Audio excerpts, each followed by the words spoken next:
I've come to Melbourne for a bird's eye view on a different type of horsepower. One that attracts human swarms and potential pandemonium.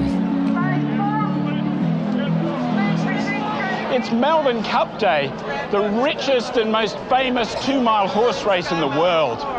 They say that the race stops a nation, but here in Melbourne, it seems that most people like me are on the move. In a couple of hours' time, 110,000 people will be rubbing elegantly besuited and befrocked shoulders together inside Flemington Racecourse. With that number of people crammed together in one place, there's a very real risk of descent into chaos.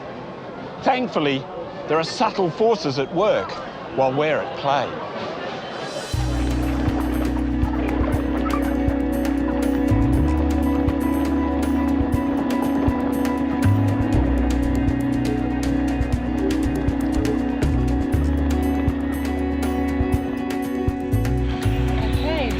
Pop your headsets on. It's Mark Davies' job to ensure there's a semblance of order today, despite the masses gathering. He's taking me up to reveal how it's done.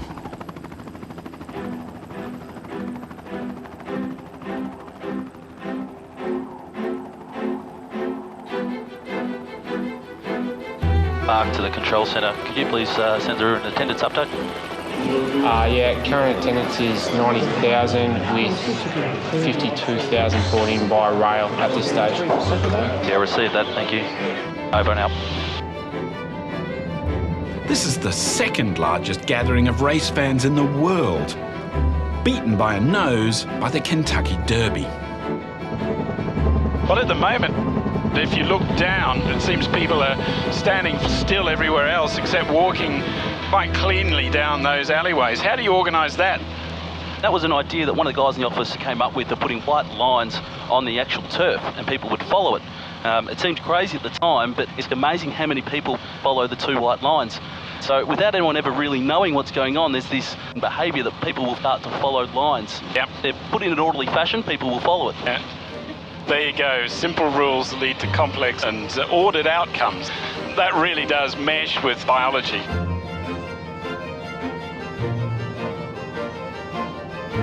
We may think we're very clever, but when it comes to moving en masse, we're just another animal.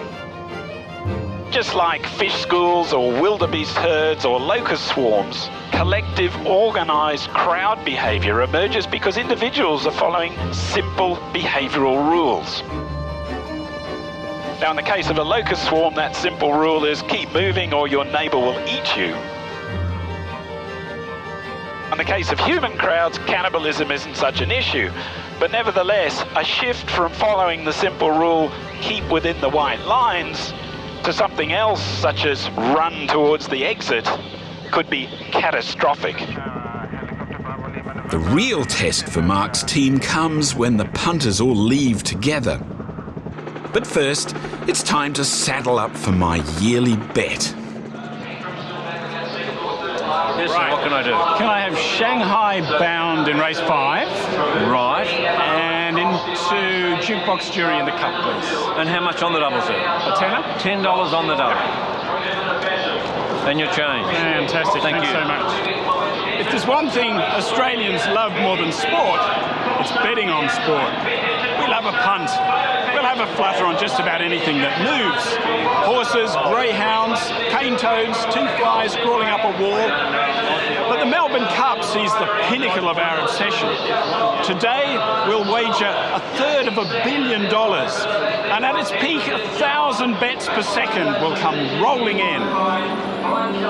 With betting closed, there's a race to be run and won. 24 horses must now keep between 2 lines.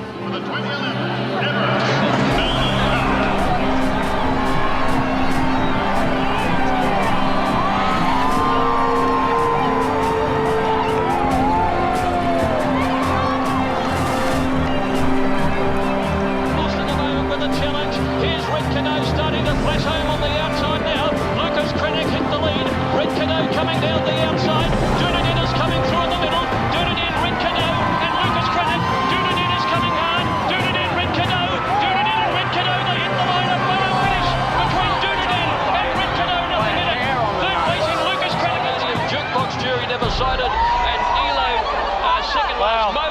last. What a finish. Well, my bet didn't come through.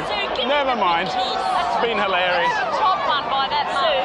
I think that's won by a hair on a nose.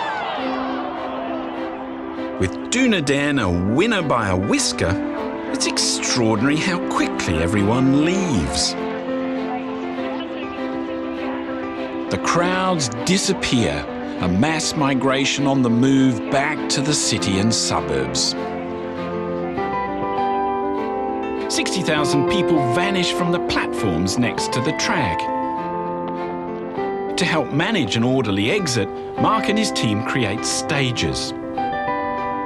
Only 1,100 people are allowed on the platform at any one time. Others move through a system of holding or queuing bays, while Mark and his team plan for next year's Cup.